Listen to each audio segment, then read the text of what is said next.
Bonjour, bienvenue sur le podcast Je peux pas, j'ai avocat. Le podcast qui va vous faire découvrir la relation avocat-client autrement. Nous sommes Anaïs Goulpeau et Sarah Kébir, avocates associées dans le cabinet Wave Avocat. Et notre but avec ce podcast est de rendre l'avocat accessible. Ici, vous trouverez des discussions, des partages d'expériences, voire des confidences, mais aussi des réponses concrètes à vos questions juridiques dans nos domaines. Grâce à un langage adapté, des réponses claires et de la bonne humeur, nous espérons pouvoir répondre à vos questions et inquiétudes et peut-être vous donner une nouvelle vision de l'avocat.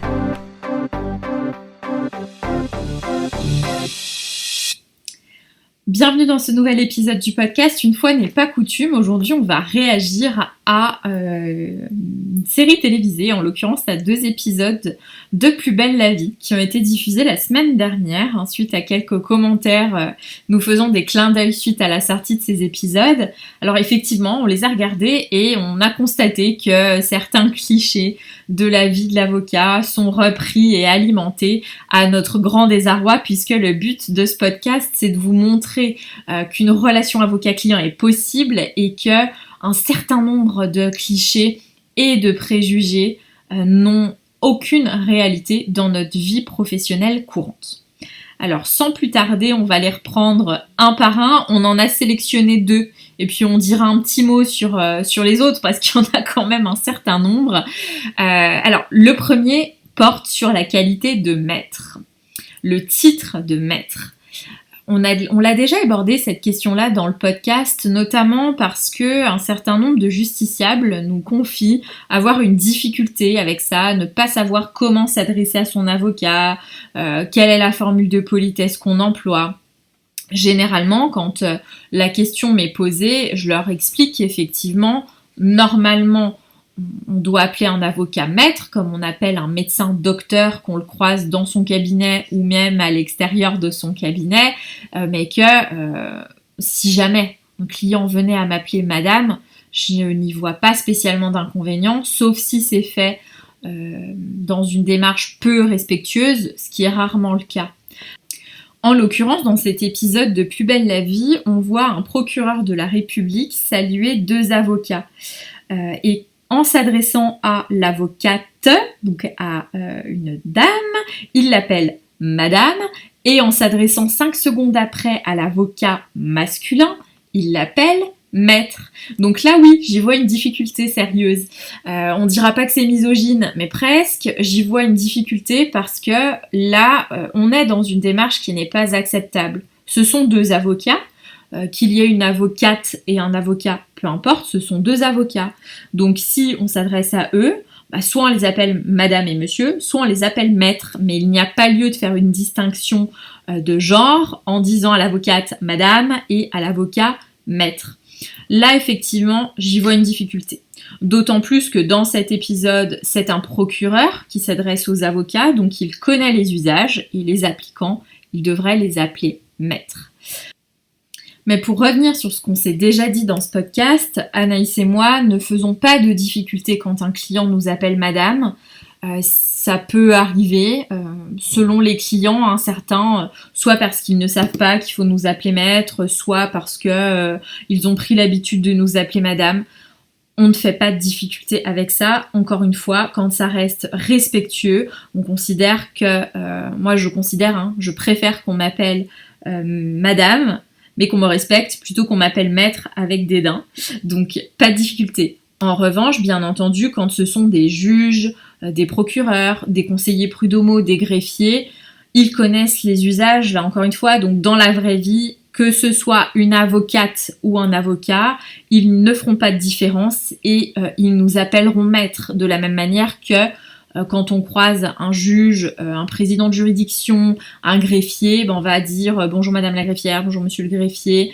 On va pas dire simplement madame, ça fait partie des règles de base de la politesse. Mais là, dans cet épisode, ce qui me pose problème, c'est que 2 choses. D'une part, ça vient d'un procureur, donc il connaît leur qualité d'avocat, il devrait les appeler maîtres tous les 2. Et ce qui enfonce le clou, c'est qu'il fait une distinction entre ma consoeur et mon confrère. Et ça n'est pas possible. Un avocat et une avocate, on les appelle maîtres tous les 2. Le deuxième préjugé qu'il y a dans cet épisode va porter sur tout ce qui est autour de cette question qui est en nébuleuse de tous les fantasmes, les honoraires de l'avocat. Alors pour vous donner le cadre, il y a un client qui rencontre pour la première fois l'avocat pour lui confier un audit de 150 dossiers. Et donc il lui confie ça, ils conviennent d'un délai pour un premier retour à 1 mois et ensuite il n'y a pas du tout de questions sur les honoraires, mais le client sort son chéquier et il dit « je vais vous laisser une provision ». Et il fait un chèque. Alors une provision sur honoraires, c'est de laisser une avance sur le montant total des honoraires qui est convenu. Donc il laisse un chèque, l'avocat ne dit même pas quel est le montant de sa provision, le client prend l'initiative et ensuite c'est l'avocat qui va découvrir le montant à hauteur de 50 000 euros. Donc là, waouh, mais l'avocat ça coûte hyper cher, il fait rien, on lui dit juste bonjour, il commence pas à travailler, il prend 50 000 euros, enfin on y va de tous les préjugés qui existent et qui se répandent plus vite qu'une traînée de poudre. Alors il en est absolument rien. En tout cas, pas dans ces proportions et pas toujours. Ce qu'il faut rappeler, c'est que les honoraires de l'avocat sont libres. Donc, on va effectivement trouver tout un panel qui va de l'avocat qui travaille au pro bono, donc bénévolement parce que c'est un dossier particulier, parce que c'est une cause qu'il souhaite défendre, donc sans être payé, sans facturer d'honoraires. Ensuite, on a des avocats qui vont être dans un dossier particulier à l'aide juridictionnelle, donc ils seront indemnisés au titre de l'aide juridictionnelle et quand on prend le ratio temps de travail, montant de l'indemnité, on sera bien en deçà du SMIC horaire. On a des dossiers dans lesquels on va facturer, moyennement, et puis on a des dossiers dans lesquels on va facturer énormément. Ça va répondre à plusieurs critères. La déontologie nous impose de fixer nos honoraires en prenant en compte divers éléments, dont la difficulté du dossier, notre expérience, la technicité, l'état de fortune du client, par exemple. Donc là, en l'occurrence, pourquoi pas, je ne sais pas, quels sont les contrats qui devaient être analysés, quel est l'enjeu, quelle est la difficulté particulière, la longueur des dossiers, le temps qu'il va falloir passer sur chaque contrat. Peut-être que 50 000 euros de provision, c'est quelque chose de raisonnable au regard de la charge de travail qui doit être faite par l'avocat. En tout cas, ce qui est choquant, c'est pas tellement le montant, parce que le montant, j'espère que depuis que vous écoutez ces podcasts, à minima en tout cas, vous avez bien compris que les honoraires, ça n'est pas un sujet tabou et qu'il faut en parler librement. Ce qui me choque, c'est pas le montant des honoraires, parce que peut-être que en l'espèce, ça se justifiait parfaitement. Ce qui me choque, c'est qu'il n'y ait pas de discussion du tout. Alors, vous allez me dire que oui, c'est la télé et que on monte pas tout et que c'était pas intéressant de dire qu'il y avait une discussion sur les honoraires. D'accord. Mais la manière dont c'est présenté, et c'est ce qui peut choquer ceux qui ont regardé, c'est de dire, il arrive dans le cabinet de l'avocat n'a pas commencé à travailler, il lui laisse un chèque de 50 000 euros. Il manque une étape. Il manque une étape qui est discuter de la convention d'honoraires qui est obligatoire, sauf cas particulier, notamment intervention en urgence. Cette convention d'honoraires va prévoir le montant des honoraires et c'est pas une convention obligatoire qu'on vous force à signer. Si vous n'êtes pas d'accord avec une convention qui vous est proposée parce que le montant vous convient pas, vous pouvez le discuter. Alors l'avocat n'est pas obligé d'être d'accord avec vous et de baisser ses honoraires. Mais en tout cas, il pourra vous dire, moi c'est ma dernière proposition, c'est ma proposition, mes honoraires sont ceux-ci. Si vous n'êtes pas d'accord, je vous invite à consulter un autre confrère. Mais vous pouvez aussi dire, cette phrase-là, je la comprends pas bien, ou ça, qu'est-ce que ça veut dire, ou là, je comprends pas ce que ça sous-entend, et puis est-ce que ça inclura ceci ou cela, etc., etc. En tout cas, quoi qu'il arrive, que ce soit 50 000 euros ou 2 000 euros pour une procédure, il y a une discussion préalable avant toute remise d'un chèque. Le cas dans lequel il peut y avoir un chèque donné à un avocat ou un paiement réalisé alors qu'il n'y avait pas eu de discussion avant, c'est l'intervention en urgence, possiblement, mais dans ce cas-là, on en a au moins parlé, et ça peut être un honoraire de satisfaction qui est laissé à la discrétion du client. Mais là, pour une prestation donnée, laisser un chèque de provision de 50 000 € sans qu'il y ait eu aucune discussion et après un rendez-vous qui a duré, dont on a l'impression qu'il a duré 3 minutes, en pratique, ça n'arrive pas. Donc, il faut bien avoir à l'esprit, et c'est ça qu'on veut vous faire passer dans le podcast, dans le cadre d'une relation avocat-client sereine, la convention d'honoraires, elle est évoquée, elle est signée avant toute diligence, elle vous permet dans la mesure du possible d'avoir une visibilité sur vos honoraires, et c'est pour ça qu'on pratique de manière préférentielle les forfaits. Parfois ça n'est pas possible, quand on est dans le cadre de diligence, par exemple dans un cadre amiable, on essaye de négocier une clause d'un contrat, on essaye de négocier une sortie par une rupture conventionnelle, et bien à ce moment-là, on ne sait pas si ça va durer 1 heure, parce qu'on va parvenir à un accord tout de suite, en 1 heure, avec la partie adverse, ou si ça va durer sur 3 semaines, à raison de 2 ou 3 heures par semaine. Donc parfois, on ne peut pas proposer de forfait, parce qu'on ne peut pas savoir à l'avance quel sera le volume de travail. Dans ce cas-là, on est obligé de proposer un honoraire au temps passé, mais là, on prévoit des garde-fous. On prévoit de vous dire à quel moment on arrive à tel ou tel palier, quand on est à X et à X euros, pour que vous puissiez dire, bah là, en fait, stop, je veux pas aller au-delà. On peut prévoir un plafond.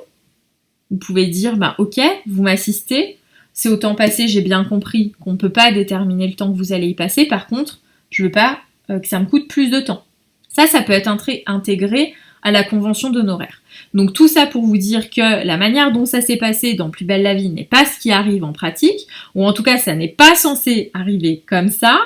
Par contre, effectivement, si lors de votre premier rendez-vous, vous convenez avec l'avocat d'une mission particulière, vous lui donnez un mandat pour vous représenter dans le cadre d'une procédure ou pour initier une procédure, et si vous signez votre convention d'honoraires tout de suite, il est effectivement possible qu'on vous demande une provision tout de suite.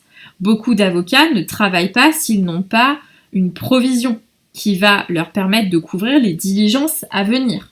Ça, c'est quelque chose qui est parfaitement possible. Donc, ça se discute aussi, hein. Il n'y a pas de difficulté pour discuter, rien n'est obligatoire, rien n'est fixé de manière intangible sur la question. Donc nous, en l'occurrence, on accepte les échelonnements, par exemple, donc on le prévoit dans les conventions d'honoraires. Comme ça, vous avez la certitude que c'est pas simplement une parole en l'air, mais c'est vraiment scellé dans la convention d'honoraires qui est notre contrat entre l'avocat et le client.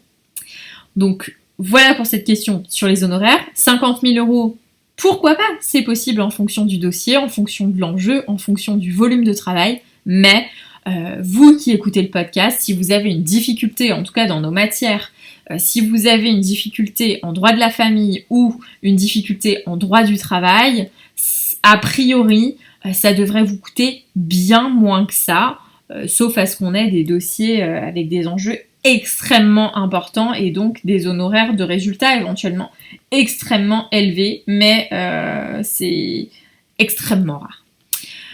Sur le reste, on va pas entrer trop dans le détail, mais effectivement, il y a d'autres éléments qui posent des difficultés, en tout cas qui sont susceptibles d'être des manquements, notamment à la déontologie ou au secret professionnel, hein, qui est une obligation légale. Ça, on en a déjà parlé aussi dans le podcast. Tout ce que l'on sait de notre client, tout ce que l'on apprend de ses mains est couvert par le secret professionnel et on ne peut pas s'en répandre auprès des autres. On peut pas aller discuter, quand bien même ce soit d'autres confrères. Ah ben moi ce matin j'ai reçu monsieur untel et puis voilà ce qu'il m'a dit. Ah bah tu sais, j'ai un tel comme client et voilà ce qu'il m'a dit. Ça n'est pas possible. Donc discuter de nos dossiers avec des confrères qui ne font pas partie de notre structure, ça n'est pas possible. Ce serait enfin enfreindre le secret professionnel, c'est prévu par la loi, hein, c'est un délit pénal, donc on risque des difficultés d'ordre pénal et aussi des difficultés déontologiques. Donc moi en l'occurrence, j'ai une associée, il n'y a qu'avec mon associée que je peux discuter librement de mes dossiers. Puisque nous sommes associés, nous avons le même logiciel, nous avons nos clients sont les clients du cabinet, donc effectivement, je peux librement en parler avec elle, mais c'est tout. Je ne peux pas en parler ni à d'autres confrères, même si ce sont des amis, ni à des membres de ma famille, ni à qui que ce soit. Donc discuter des dossiers librement au café ou avec d'autres personnes non en pratique, ça ne doit pas arriver. Et puis il y avait une dernière chose aussi dans ces épisodes de la semaine dernière, c'est le fait que l'avocat reçoive la visite d'un client à son domicile parce qu'il a son bureau professionnel à son domicile. Ça peut être possible en pratique d'avoir son bureau à son domicile, mais de la même manière, et notamment pour préserver le secret professionnel, le cabinet d'avocats doit respecter des règles très précises et est soumis à des visites domiciliaires. Donc quand on crée son cabinet, quand on déménage, on a une visite domiciliaire, donc un membre du conseil de l'ordre qui est généralement un délégué du bâtonnier qui vient visiter les locaux pour s'assurer que tout est conforme. Et il va regarder si les bureaux garantissent le secret professionnel, la confidentialité, etc. Donc si jamais un avocat, en l'occurrence dans cet épisode, devait déclarer que son bureau, son cabinet, c'est chez lui, ça poserait plusieurs problèmes. Ça poserait notamment le problème que son bureau est en plein milieu du salon, que les dossiers vont donc traîner sur le bureau alors que des membres de sa famille, ses enfants vont passer par là et voir les noms des dossiers. Même le fait d'avoir un dossier posé sur son bureau avec le nom du client contre le nom de l'adversaire, ne serait-ce que le nom du client est couvert par le secret professionnel. Donc ça ne serait pas possible. Alors, il est vrai que, de manière générale, on a tous des cabinets. Ces cabinets-là, ils sont dans des locaux précis. Ça ne peut pas être, par exemple, au sein d'une entreprise. Un avocat ne peut pas avoir son cabinet au sein d'une entreprise sans avoir une entrée dédiée pour le cabinet, sans avoir... un accès, ne serait-ce que pour l'accès au photocopieur, un avocat ne peut pas avoir un photocopieur qui soit commun avec une entreprise commerciale. Sinon, ça supposerait que quand il imprime des éléments de votre dossier, n'importe quel salarié de cette entreprise pourrait y accéder. S'il imprime des éléments dans l'imprimante, qu'il envoie à l'imprimante de son domicile, son conjoint, sa conjointe, ses enfants vont pouvoir utiliser, ou en tout cas récupérer ces éléments-là. C'est interdit, puisque c'est soumis au secret professionnel. Donc, dans le cadre des visites domiciliaires de l'ordre des avocats, ce serait une fin de non-recevoir. On dirait non, c'est pas possible. Les locaux ne garantissent pas les règles minimales et élémentaires qui sont imposées au cabinet d'avocats. Donc là, en l'occurrence, d'ailleurs cette scène est très drôle parce que il y a un client qui arrive alors que l'avocat est en train de cuisiner. Donc il va lui ouvrir la porte avec, je crois qu'il a un tablier de cuisine. On pourrait se poser la question sur la dignité de l'avocat. On prête serment d'exercer avec dignité. Quand on ouvre au client en tablier cuisinier, ça pourrait poser question. En tout cas, il serait parfaitement impossible que le client débarque au domicile de l'avocat, que l'avocat lui ouvre, qu'il y ait les enfants qui voient qu'un client arrive et qu'ils entendent la suite de la conversation puisque le bureau est dans un coin du salon. Voilà. Donc ça, ce serait pas possible. Donc voilà encore un des préjugés. Mais alors celui-ci, il n'est pas très répandu, c'est pas tellement un préjugé, mais on peut en dire un mot quand même parce que ça montre qu'il ne faut pas prendre pour argent comptant ce qui se passe dans cette série, même si elle est française, de la même manière qu'on ne prend pas pour argent comptant ce qui se passe dans les séries américaines parce que le système judiciaire n'est absolument pas le même. Mais même dans les séries françaises, malheureusement, on n'est pas proche de la réalité. Surtout parce qu'un procureur de la République, a priori, n'appellera pas une avocate madame et 3 secondes après un avocat maître alors qu'il connaît à tous les deux leur qualité d'avocat. En tout cas, si certains procureurs de la République venaient écouter ce podcast, je pense qu'effectivement ils seront parfaitement d'accord avec moi. Voilà pour cet épisode. N'hésitez pas à continuer de nous faire vos remontées, vos petits clins d'œil, à nous dire s'il y a d'autres éléments sur lesquels vous voulez qu'on rebondisse, que ce soit dans des séries télévisées ou pas. Ça change un petit peu de ce qu'on fait habituellement, mais c'est pas moins intéressant. En tout cas, on reste à votre disposition pour discuter avec vous de tout cela. À bientôt.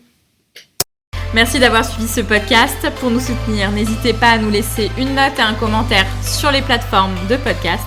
Vous pouvez également nous retrouver sur les réseaux sociaux, Facebook, Instagram, LinkedIn et YouTube. N'hésitez pas également à nous laisser vos commentaires et avis. Nous vous laissons tous les liens sur les notes du podcast. À bientôt.